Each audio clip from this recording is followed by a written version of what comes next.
नमस्कार दोस्तों, जय हिंद जय भारत। दोस्तों, पिछले कुछ वक्त में गोदी मीडिया गोदी मीडिया गोदी मीडिया यह शब्द आपने बहुत सुना होगा। आज इस विषय को लेकर के मैं थोड़ी सी बात आपसे करना चाहूंगा। गोदी मीडिया है क्या? और जो लोग ये नैरेटिव सेट करते हैं कि गोदी मीडिया है, गोदी मीडिया है, गोदी मीडिया है, तो जो नैरेटिव सेट करते हैं वो क्या है? पत्तलकार मीडिया। जी हां, अगर किसी को आप गोदी मीडिया कह रहे हैं तो पहले अपने अंदर झांक कर देखिए, आपने कैसी पत्तलकारिता की है। माफ कीजिएगा, पत्रकारिता नहीं, पत्तलकारिता कैसे, जरा उसके बारे में भी मैं आपको बता दूं। साहब, जब आप अपने अस्तित्व की लड़ाई लड़ रहे हैं ना, ऐसे वक्त में आप किसी को यह मत कहिए कि आप में 100 सुराख हैं। आपके अंदर कितने छेद हैं, जरा उसको भी देखिएगा कि किस तरीके से आपने इस देश की मीडिया को चलाने की कोशिश की थी। और उस मीडिया को बर्बाद करने में अगर सबसे बड़ा योगदान है तो आप जैसे पत्तलकारों का है। और इसीलिए कम से कम गोदी मीडिया बोलना बंद कर दीजिए, अन्यथा जिनकी पत्तलकारिता आप कर रहे हैं ना, आपको भी पता होगा कि चमचा जिस बर्तन में लगता है उस बर्तन को ही खाली कर देता है। आपने कर दिया खाली, वो बर्तन पूरी तरीके से खाली है, लेकिन उस बर्तन को समझ ही नहीं आ रहा है कि आप जैसे पत्तलकार जो हैं पूरी तरीके से उस बर्तन को साफ करने में जुटे हुए हैं। सरकार से सवाल जनहित के मुद्दों को लेकर पूछा जाता है। सरकार से कोई भी सवाल अगर पूछा जाएगा तो आम जन से जुड़ा हुआ सवाल पूछा जाएगा, चाहे वो महंगाई की बात हो, चाहे वो बेरोजगारी की बात हो, चाहे वो सड़क बिजली पानी की बात हो। आप तो साहब एक मुद्दा लेकर बैठे हैं, अडानी अडानी अडानी। आपको पता होना चाहिए कि इस देश के अंतिम छोर पर बैठे हुए शख्स को अडानी से कोई लेना देना नहीं है। अडानी अडानी आप बस इसलिए चिल्ला रहे हैं ताकि आपका अस्तित्व बचा रहे। आप अपने अस्तित्व की लड़ाई लड़ रहे हैं और सवाल आप मीडिया पे उठाते हैं कि गोदी मीडिया है ये।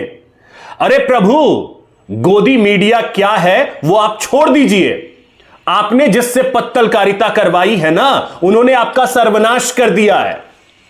किसने किसने, जरा वो भी जान लीजिए। एक जर्मनी में बैठा, 2-4 नोएडा में बैठे, वो आपको पूरी तरीके से खाली कर चुके हैं। अभी भी वक्त है, विपक्ष की भूमिका सकारात्मक रूप से निभाइए और वो मुद्दे उठाइए जो आम जन के हैं।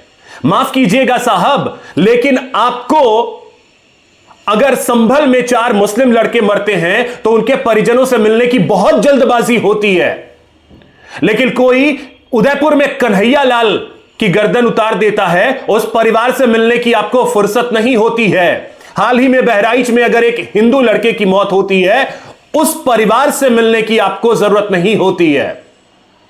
यह किस तरीके का विपक्ष की भूमिका आप निभा रहे हैं?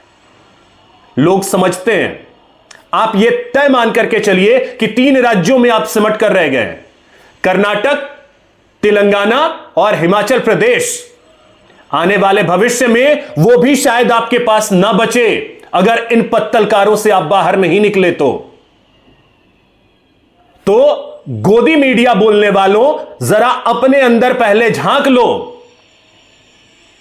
हम तो आज भी सरकार से सवाल पूछते हैं कि महंगाई क्यों है, पेट्रोल के दाम क्यों नहीं कम हुए, क्यों लगातार बेरोजगारी बढ़ी है। ये सवाल हैं आम जन के। आम जन को अपने घर पर रोटी चाहिए, कपड़ा चाहिए, उन्हें मकान चाहिए। उन्हें कोई वास्ता नहीं कि एयरपोर्ट अडानी को दिए जाए या अंबानी को दिए जाए। साहब, इन पत्तलकारों से बाहर निकलिए। जर्मनी में बैठा हुआ जो वीडियो बना करके डालता है ना, उससे आपका कोई लाभ नहीं होने वाला है। देख लिया आपने हरियाणा और महाराष्ट्र में क्या हुआ आपका। इसीलिए गोदी मीडिया बोलने वालों सावधान हो जाओ। और जिसकी पत्तलकारिता कर रहे हो उसको तो आपने पूरी तरीके से नाश दिया है, उन्हें समझ नहीं आ रहा है। बर्तन पूरी तरीके से खाली हो चुका है। लेकिन ठीक है, खाली बर्तन भी बहुत ज्यादा बजता है, बज रहे हैं, कब तक बजेंगे पता नहीं।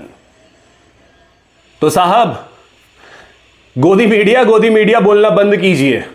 और अगर नहीं बंद करेंगे तो जनता ने तो आपके लिए अपने दरवाजे कम से कम बंद कर लिए हैं। यह देश की जनता दिखा रही है जो आपको दिख नहीं रहा है। और अगर यह नहीं दिखा तो भविष्य में जहां आप बचे हैं वहां से भी साफ हो जाइएगा। बाकी पत्तलकारों को मेरा प्रणाम। कहते रहिए गोदी मीडिया, फर्क इससे नहीं पड़ता, क्योंकि हम आम जन की बात करते हैं। आम जन को रोजगार से मतलब है, आम जन को महंगाई से मतलब है। हम वो मुद्दा उठाते हैं, उठाते रहेंगे। एयरपोर्ट अडानी को मिले या अंबानी को, इससे आम जन को लेना देना नहीं है। ये हरियाणा की जनता ने भी बताया, महाराष्ट्र की जनता ने भी बताया। बाकी आपकी अपनी इच्छा है, जिस राह पर आप चल रहे हैं चलते रहिए, आपकी अपनी इच्छा। लेकिन गोदी मीडिया कहते रहिए। अगर हो तो सर्टिफिकेट भी भेज दिया कीजिए, हार्ड कॉपी, ताकि घर पे फ्रेम करके तो रखा जा सके। बाकी आप करते रहिए पत्तलकारिता। जय हिंद, जय भारत।